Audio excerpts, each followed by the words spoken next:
It says we're on the air. Good morning or afternoon or evening, depending on what time zone you're on. This is Len Mooney, and this is Lunch with Len on Tuesday, November 29th. And we have an absolutely incredible special guest today. Trying for the second time to get her on, and it's working today. We have Tina Schraier.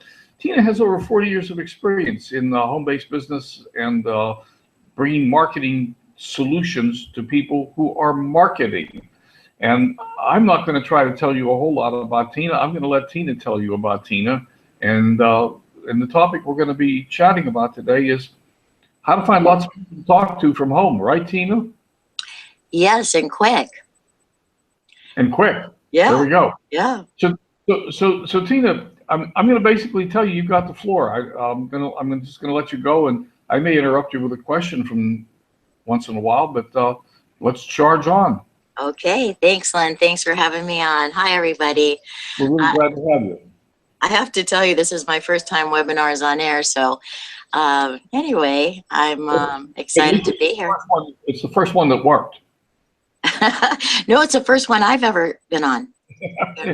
Yeah, this is a great new experience, and I just want to tell everybody I'm just really grateful for the opportunity to come in and share.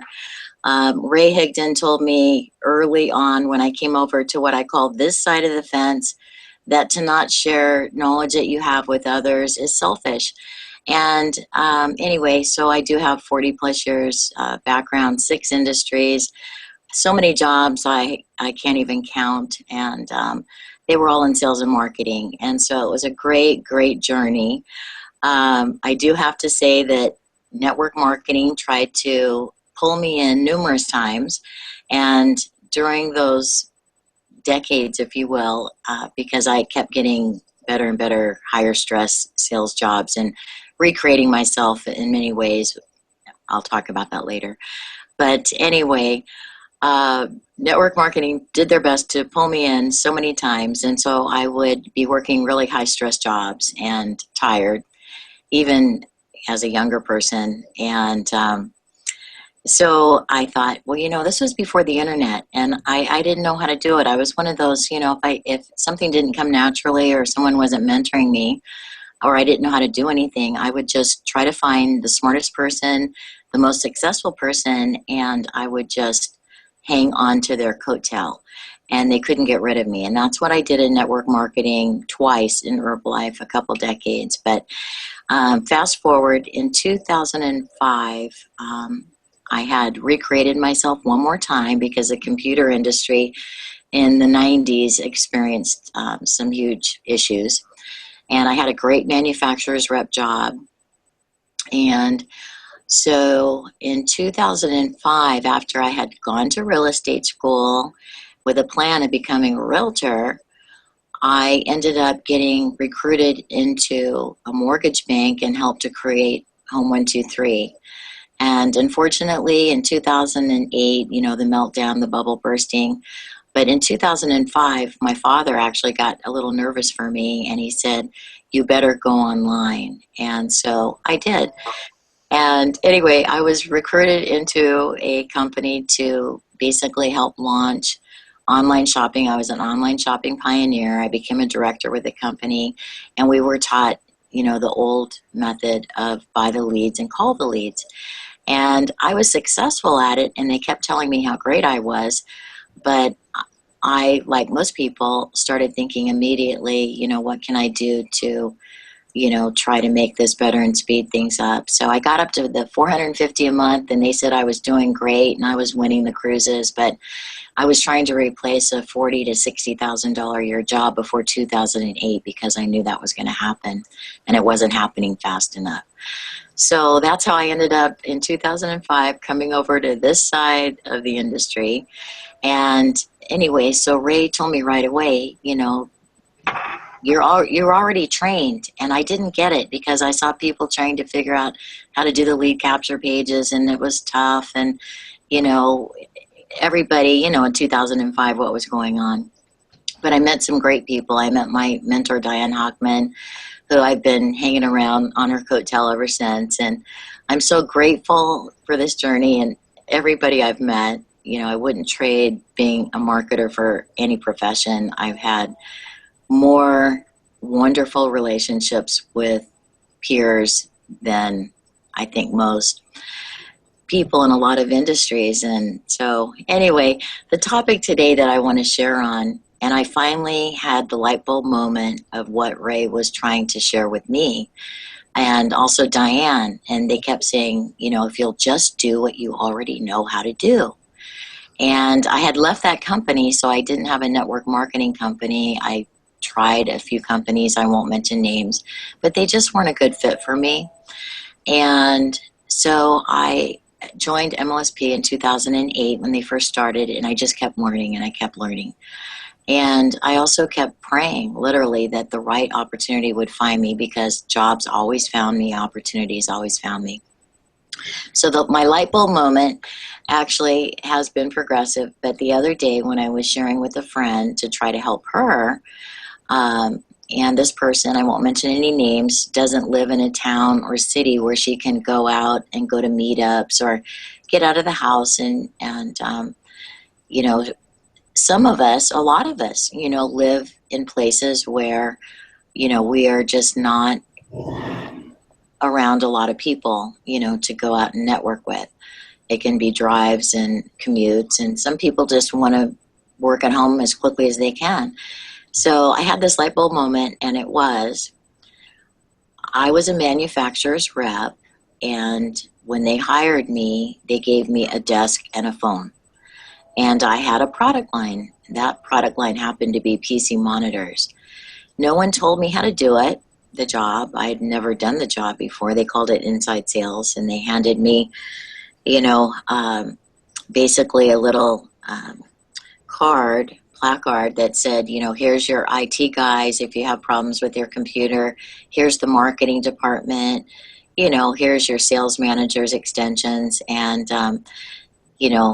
here's your spec sheets. And so go ahead and just get into your database and have at it. Here's your comp plan. And I said, okay, great, thanks. And so I sat there for a minute and I thought, how do you do this? And so the light bulb moment for me, I'm currently a distributor with a direct sales company. And so I maybe have a unique way of looking at this because of that experience. So I'm going to go ahead and share what happened.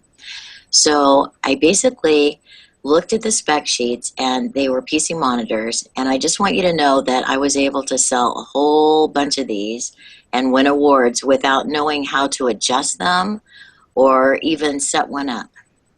So if you're overwhelmed that you have partnered with a company and you don't understand the comp plan and you don't understand, what all your products, bells and whistles do, and, all the things, that people can even benefit with your product by, just remember that, you have everything you need to be wildly successful, not even knowing. And so anyway, I'll take you back to my first week. So I log into the computer, and I noticed that I have different companies in there. And I remember my first thought was, wow, this is like a phone book or Google, but it's inside of a little database. I had never been in Salesforce or anything. And so I picked a city, and I started looking at the different, you could call them leads in there, accounts. I didn't even know if they were accounts yet. And so the idea that I have, that carries over to, building up a distributor base, or even if you are an affiliate marketer and you have some sort of a product or service that you can offer, this, I think, applies. And so basically, my boss said, if you do 100 cold calls a day and you follow this in your mind, then you will have success. And he told me what this was. And what this was is that there's either 5 or 7 steps to a sale, and that industry stats say 7 to 13 touches to a sale. And so if you look on Google, there's a lot of information out there about the 5 or 7 steps to a sale. And, so basically what I did was I started making those phone calls, because if I didn't make those 100 phone calls a day, I wasn't going to have a job. So I started pounding the phone. And so when I was in the territory, I first decided to call what I thought were either large accounts or could be large accounts. So those were the Best Buys and the CompUSAs and companies like that. So if whatever product or service you sell, there would be a comparable big company like that, a big corporation. I have to say, though, that, if you're selling health and wellness products, it's really difficult to get into like the GNCs and the Costcos of the world. And so you're better off, for that type of product, going with a smaller mom and pop. And Walmart has gobbled a lot of them up, but they still exist. Let me interject for just a moment so you sort of know. Almost everybody, and I can vouch for everybody, pretty much everybody on the call right now, are in the same company you're in. Oh, okay, great. Okay, super. I'm gonna tailor. I'll tailor. Oh, super. Okay. So I didn't realize that you didn't realize that. Yeah, but we're all in Asante. There's maybe one person on the call that I'm not sure of, but for the most part, we're all in the same company. Oh, that's great. Yeah. Okay. Focus and yes. Help. Yes, I sure will. Thank you for sharing that, Lynn. Okay, so the light bulb that I had for Asante basically is to look at it this way. I'm sitting at home and I have a phone. And so if we draw a 10 or 20 mile radius outside of my home, I have naturopaths, I have integrative doctors, I have beauty colleges, I have massage schools. There's a lot of different businesses, including veterinarians and dentists, that could use at least one of the products that we carry. In this case, sanitizer, And so it's amazing when you make a phone call directly to a doctor's office, how nice the receptionists are, and the calls are really quick. And basically your job is just to call them, introduce yourself. And the way that I'm introducing myself is I say, hi, my name is Tina Schraier. There's an FTC law. I don't know if anybody knows it, but I think it's the first 60 seconds. It used to be. You have to state your name, your business name, and the purpose of your call right away. And that way they can end the call if they wish to. And then you're compliant. So I'm just introducing myself as a independent manufacturer's rep that is here locally. And I have a few products that I think that would be a fit for their location. And I try to right away find out who the decision maker is, to find out really who I need to be speaking to. And then they'll tell me, if it's a doctor's office, that's Dr. Smith. And we know how busy doctors are, and they don't like to talk on the phone not even if you're a patient. And so you can say, okay, well, I'd like to send over an email, and you can get their email addresses off of their websites. And so then you can say, well, is there a good time to follow up with the doctor? Would you mind forwarding over the information? Well, he's here on Mondays, but he doesn't always pick up calls. And you can say, well, thank you so much for forwarding the information over. And you can get chatty if they're still on the phone. By the way, do you have children? We have a children's line. We're all about toxin-free living. And when you look at the website, before you forward it over to the doctor, you already have her name, you have her phone number. So you can put her down if she's warm as somebody warm. And you want to use a CRM for this and really be vigilant about your follow-ups. So for instance, I called a massage school. And right away, I got the director, and I introduced myself, and I said, I have products that I think are a perfect fit for your school, for your students. And she said, do you want to come down? And I said, yes, that would be great. Let me send you an email. And then I just booked the appointment of when to come down. With those massage schools and the beauty colleges, when you go to visit them, there's a couple different things that can happen. One, you can go in and have like a 10-minute quick meeting with the admins. They all love samples, and they might let you address their school, because they bring a group of students in as freshmen, and then they graduate them as seniors, and they're constantly bringing in these groups. And so if the first meeting goes well and they like you, and you let them know what you want to educate on, whether it's oils for the massage schools or in the beauty college about, the skincare, they may give you actually a chance to speak with their whole students, and they'll book you to come back. And in the schools, you want to have flyers, you want to have your business cards, and these are really easy to get into. So I just wanted to let you know about that. Once you get into a school, your goal really is not to sell anything there that day, but to start long-term relationships with the students, because they're looking for companies of products that they will take with them throughout maybe their whole 20, 30-year career. They're going to source other products, but they're at an emotional time, especially the ones that are getting close to graduation. So you can be a support person, you're a sales counselor, and you're there to show them what solutions that you have that will help them in their new career. So that's the way it goes with. And in the beauty colleges, be careful, because they have their own beauty products. So I would just go for the sanitizer and the skincare. Some of them have esthetician classes, and sometimes you can get in to speak with that teacher who's a separate teacher. So that's how you penetrate those type of accounts. In terms of the doctor's offices, there's so many different types, and you have nutritionists, even the gyms, they will let a lot of people come in and put out a table, and a lot of them have the nutrition bars now. So there's a lot of people to network with in the gyms, and anybody can walk in there at any time, and you can just get to know the people in there and feel it out, see who the right people are to speak with. You can do this all by phone. So you can target cities that are outside of your area with this too. This isn't something you have to do locally, but I just started, from my center where I was, and then quickly I worked out into other states when I was doing that manufacturer rep job. So some people might say, well, okay, so you've sent an email, and then what do? You follow up on it, and you always have a reason to call back. You leave a door open for yourself.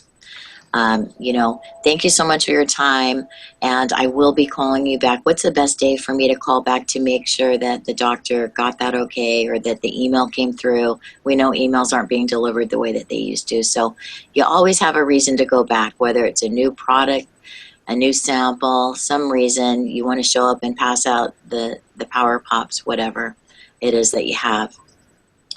If you're going for these accounts out of state, some people answer the phone. For instance, the integrative health spas that may have more than one type of professional practitioner that could use the product and sell it.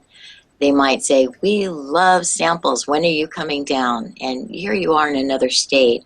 So, you can just say, honestly, if you are not able to send them, you can say something like, I'm so sorry, I'm an independent manufacturer's rep. My promotional budget for this quarter has been spent already. If it opens back up, you'll be the first ones on my list to send some samples out with. But meanwhile, keep in mind, you're always trying to get to the decision maker. So you are sending over information. Usually, if you really follow up well, you can get to the decision maker for 5 minutes pretty easily anywhere. The doctors are a little harder. But you have chiropractic wellness clinics. You have integrative medical doctors. The integrative medical doctors are the ones like, Dr. Josh Axe, but they're not famous yet, And then you have massage therapists. You have the Rolfing practitioners. There's, you have the Reiki practitioners. There are so many different types of healing arts. And then you even have acupuncturists. And, they like the natural stuff, and they might even have some sort of contact business-wise in another country that might turn out very well for you, because a lot of them are either from Japan or they're from China. You know, a lot of them know people, and they're very business minded. And so, anyway, those are just a few of the ideas that I had to share about how to get people to talk to you very quickly. And that is via phone. And the phone, I'm finding, really is the fastest way to fill a pipeline, based on my experience. So I just want to tell you, because I know a lot of people are probably having a question in their mind, you know, yes, talk to is one thing, but how about, you know, selling product? How does that work? What I found with the method that they taught me as a manufacturer's rep in that job, and I kept saying, how is product being sold? I was in channel, and we did have distributors, and so basically what I was doing was I was promoting, and it helped them to pull the product out of the distributors. Well, in this case, I'm a distributor. So just by going in light and promotional and sharing information, they were listening. And so they have their preferred vendors list, and if they have enough curiosity, eventually will either, in the case of the job I had, pick up the phone and call the distributor, which was not me in that job, but it is me here. And they would also sometimes just order. And then they would call and let me know so I could support their order. So it really works. In fact, I really didn't think it was going to work, but it worked so well that I actually won awards in the computer industry from the PC Magazine and, you know, Computer Reseller News, and they gave me awards, and, you know, it was amazing. I had no idea. And my trick really to pull this off was 100 cold calls a day. It wasn't 100 conversations a day, but it was 100 cold calls a day. And no matter how warm this kind of promotion gets, or the calling, I considered every day 100 cold calls, no matter how well I knew these people, the decision makers. And then what I did is I started to grade in the CRM whether they were A, B, C, D, E, or F accounts, so that I knew if I needed to try to get my numbers up to hit a goal, that I needed to be focusing on my A accounts or my B accounts. And, you know, when you have a job in sales, you know, sometimes there's an inside department and outside department. Well, as we know, we have to do both. We have to be our own inside salesperson. We have to be our own outside salesperson. And of course, we have to do our own marketing. And so how much time do I have left, Len? Well, technically you have 5 minutes because we run a half hour, but in practice we frequently run over a little bit. So, you know, everybody knows if we run over a little bit, there's no panic, and people have to drop off, they can. It is being recorded, so they can go back and pick up the recording. Okay. So okay. That's a long way of saying you're in charge. Thanks. Well, anyway, what I wanted to Let me say. interrupt for a couple of things. Let me interrupt with a couple of questions. First off, from the audience, if there's anybody that has any questions, put them in the chat, or you know, let me know you want to come over and chat, and we'll bring you on over. You can come over live. And let me ask you a question.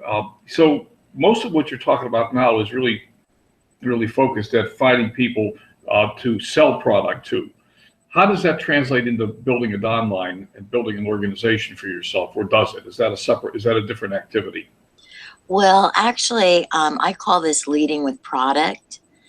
And so, you know, as distributors, and also with the new laws and everything, you know, they really want balance of retail sales, you know, to be in your business, for you really to be compliant these days. There's a lot of talk about that. And so the thing about leading with product is, as we know, as you get more and more people to try the product and they fall in love with the product, it's very easy to just mention to people, you know, for instance, with the students, once I get to know them and I'm talking to them from my home office and I've developed a relationship because I've led with product, then I can go in and say, by the way, you know, I know how it is, you know, out there, and I know that you probably will have no retirement or pension. And, would residual income be something you'd be open to in working on in your career at the same time you're getting your profession going? Is extra income sounding interesting, And so it's all a numbers game. A certain amount of them will say yes. And so it opens that up, But I wouldn't do that in the schools. I wouldn't do that in the doctor's offices, in the doctor's offices, in the, speaking with, for example, let's say you meet a trainer and he has a lot of people he trains and he knows a lot of people. I would lead with product. And then in the process of chatting, just ask, like Ray Hegden teaches us, are you open to a side project if it doesn't interfere with anything you're currently doing is a good way to do that. I hope that answered the question. Yeah, I think so. Yeah. So carry on. Okay. Well, Anybody else have any questions? Except Laura, who wants me to boot her out. Hi, Laura. I wanted to say hi to you. I don't think there's a boot out that sends you to the other side. I think the boot out is out. Oh, really out. Okay. All right. Well, next. How did you first find out about Asante? Okay. So from J-Man, from Jackson. And welcome, Jackson. Good to see you here, buddy. So, Tina, he wants to know how you got into Asante. Hi, Jackson. Long time no see, buddy. And Laura, if you go, I'll say bye now. Nice to see you. I actually, it was interesting. I have studied with Diane Hochman for a long time, and I took one of her classes last, I think it was January. She does some things once a year. And I was in the class, and so one of my peers was Mary Ellen. And, we're in Facebook, and we see a little picture and a name. And so I just knew her as Mary Ellen, And we got out of our class, and she approached me, and she said, Tina, did you hear what happened? And I got goosebumps because I know what that means. And I said, no, what happened? And she said, Dr. Doug Firebach came out of retirement. And I said, oh my goodness. And actually, Diane had introduced me to Dr. Doug and Jody about 4 or 5 years ago. I don't remember now. 6, I don't know. They taught me how to do graphics, with Canva. And I fell in love with them when I first met them. So I would show up, 10 o'clock at night to their Passion Fire coaching. And so anyway, when she said, would you mind if I share this amazing information with you? And she sent me a couple of videos. Well, I already knew that I was going to say yes, to working with her. And, we were good friends. And so that know, like, and trust factor was already there. And of course, I already had incredible know, like, and trust factor with Dr. Doug and Jody. I immediately recognized it as the opportunity that I had waited 40 plus years for. And I'm so grateful for this opportunity. So this is the one I waited for all those years.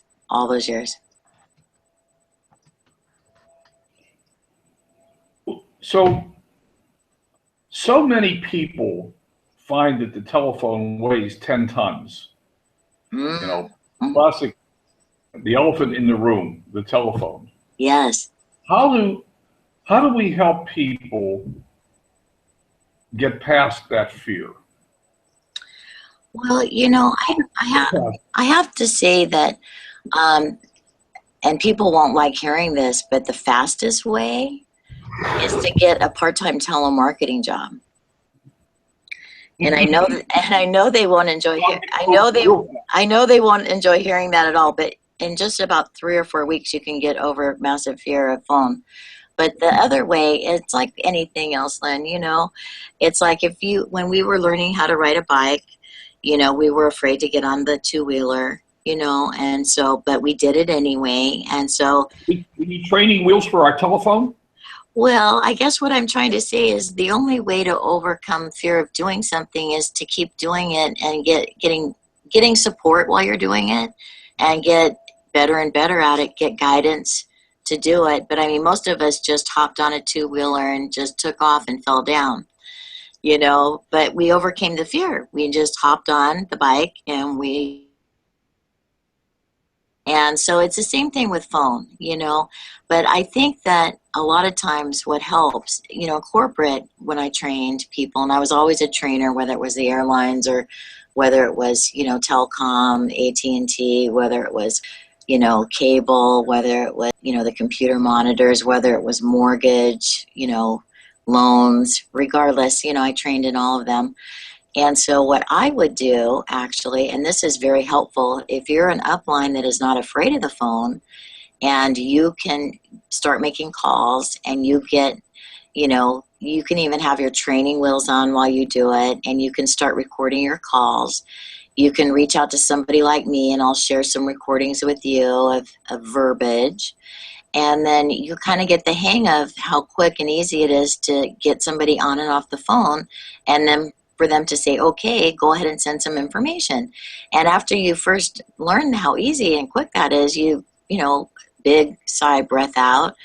And then the next picking up the phone is not so hard. And if you have somebody that shares, this is the type of verbiage that you use with this business, this is the type of verbiage you can use with that type of school, it does help because, if you speak their language, a lot more to them, because it feels comfortable. You speak like the other reps that are hanging around, because doctors' offices have manufacturers reps and they have pharmacy reps. And so, each approach has its own language. But if you want to reach out to me, I'm more than happy to support anybody in our group. That's why I'm here today. So, and I'm just glad you're all here. I'm really glad because it's really our group I wanted to help. Yeah. No, I think this is all really, really a fascinating topic. I love the idea. I love the idea of sitting down even with a local phone directory, or I guess, for example, let's just think, for example, I wanted to approach chiropractors in San Diego. I guess I could probably just go online onto Facebook and look up chiropractor in the Facebook search and come up with the whole list. Yes, this is really important with this technique. If you have a CRM that you're not comfortable with, and that's a contact relationship management database, you really need to get one. So HubSpot.com has one. I actually have 3 of them. And, they all have their own purposes in my business. But HubSpot.com has a free one. People in My Lead System Pro have theirs if they're comfortable with it and they use it diligent. My hat is off to you. Keep using it. But this is really important. So the first thing before you even get ready to pick up the phone, sign up for or have one and learn how to use it. Contact Relationship Manager, because this whole is not just you have that. Then Google is our friend, and Google is better than the phone book, I think, because the phone book is fun, and we're all computer people, and so Google is just everything is right there. And so, yes, chiropractors. Now, the thing with chiropractors, I actually talked to Michael Winninger about this one day. I believe it was him. I was new to a corporate, and maybe it was him, but I'm really not sure. But anyway, I said something to the effect of, calling the doctors. And he said, oh, Tina, he said, we're the worst. He said, we will not respond to emails unless it's a bill. We just don't do it. So chiropractors really can be challenging, where doctors' offices might have, a secretary that you can talk to that handles everything. But if you're dealing with chiropractors, and that's straight from, a doctor's mouth right there. So I believe that. I'm going to try, the thing with the I'm okay with sending them a bill. Yeah, that. But the thing with they should call marketing testing 1, 2, 3. Everything is a test. Yeah. So just reach out to 10, see how it goes. If it doesn't go well, mix it up. In San Diego, there's a lot of integrative naturopaths and integrative doctors. And if you don't know what an integrative doctor is, they are the ones that are doctors, but they're not going along with what the Western medicine is teaching in terms of pharmaceuticals. So they like the natural healing techniques. Mhm. So, in fact, I have actually met regular doctors that I walked in for an appointment one day and I saw a weight loss product sitting on the desk that had dust on it, no kidding, in this little town in Orange, California. And, I just needed a doctor who was close. He wasn't my doctor, but I was amazed that it was sitting there. And it was some old weight loss product, and he was a regular doctor. And so, as time has gone on, there are more doctors that are, well, especially open to the business because they might make good money now, but there's a lot of doctors that basically, they need a long-term plan. So a lot of them are really open. You wouldn't believe who's open to network marketing. You have presidents of banks. You've got vice president of sales, all kinds of people on LinkedIn too. And LinkedIn, by the way, if you're talking to a professional, so this is a tip for your chiropractors, Len. A lot of the professionals are on LinkedIn at 7 a.m. in corporate anyway. I don't know about the doctors, but Mhm. anyway, you can use a three-pronged approach. Anytime you meet somebody, like let's say you call the naturopath's office and their receptionist answers. You get her name and, you can just say prompt her for her last name and say, oh, my name is Tina Schraier. What was your name again? And sometimes they'll say their last name and you're taking notes on everything you can get. Notes. Who's the decision maker? Is there an office manager? I know the doctor's busy. Just get as much info as you can, as quickly as you can, that helps you to get to the right person, for a final. Can I drop by a sample and put it in your hand and, to penetrate the account. And the other thing about this approach, I have to tell you, is that, and of course, if you can't reach somebody, you can try finding them on Facebook. Everybody's on Facebook. You can try finding them on LinkedIn. So you have more ways of getting a hold of people now than we used to. And, then of course, email, too. Just depends how busy the office is. You want to find out, do they have a separate area where they're selling supplements? The better questions we ask, we call this needs analysis in sales. So you always want to introduce yourself. Once you have somebody who says, oh, you can picture it like a catfish with a little hook in their mouth, and you're going to pull them through this 5 to 7 steps to a sale. And so Google 5 to 7 steps to a sale. There's a great book. I just moved and I haven't packed all my books yet, but they gave it to me in mortgage to teach us how to be the best closers on earth. As soon as I find the title of it again, I'll share it with everybody. I'll give it to Len so he can share it with everybody. But, picture this. You now need to bring 5 to 7 steps to a sale. And in that process, after you've introduced yourself, you're a sales counselor, not a salesperson. And so what's the difference? Well, in the old days, it's like if you went to buy a car on the used car lot, we had the hard sell guys, and we all have a bad picture of, a lot of people in their mind have a bad picture of sales as a profession because of memories of that guy. And so the new way of selling is to be a sales counselor. They actually have classes on this at community colleges now. It is a profession, and it's a very highly esteemed profession. We can make more than doctors and lawyers. So we're all in the right place, The more we learn, the more effective we can be at any marketing task we do. So I highly recommend that you go to Google, you look at the 5 to 7 steps to a sale, because even if you're on Facebook, and you're getting their okay to send a video methodology or send the email with the video and following up, how did you like the video? What did you like best? Would you like to come to a sizzle call? We don't call it that. You know what I mean?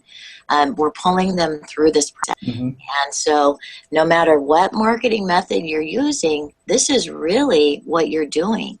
You're taking this prospect through the 5 to 7 steps to a sale. So it's a really good thing to study, I think. The thing also, if you, in your learning curve, if you get confused where you're at, somebody you go, oh, what step am I on? Just remember who, what, where, why, when. It'll save you every time. Because if they already know your who, and sometimes they can forget your who. Sometimes you got to re-who them. You got to you got to refresh their memories. People are getting so much information and so bombarded, and they are so stressed out there and so busy that sometimes, let's say you call and introduce that chiropractor to something, you get him on the phone, you do the needs analysis, and you find out what he has now, and you think, what in your line might be a good fit, and you set an appointment to go refresh his memory, and you can go present. And I've had this happen, where you can even do a presentation, and then you call to follow up with them. For whatever reason, it didn't stick in their gray matter, and you literally have to start all over. And you do the start over via email, because the bottom line is, if you don't take them through this process, the 5 to 7 steps to a sale, you're not going to get to your final result. Now, some people can be taken through the 5 or 7 steps in one conversation. And I don't mean to make jokes, but we used to call them laydowns. I'm sure a lot of people, I don't, all industries have their terms, but, not all people are an easy sell, if you will. And we all know this, And so as a sales counselor, our thing is we have, respect. It is, there are groups too, like communication groups, how they have the Society of Communication Professionals, and they have, so if you want to know like what group you belong to as far as an industry professional group, it's that one.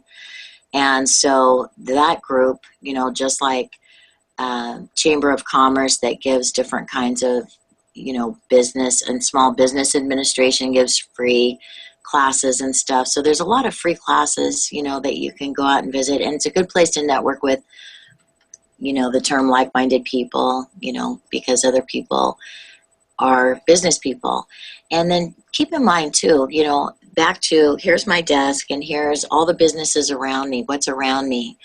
And so even brick and mortars, for instance, if there's a bookseller down the street and they have downtime, or an antique dealer, they have downtime, they're really might be open to additional source of revenue and residual income.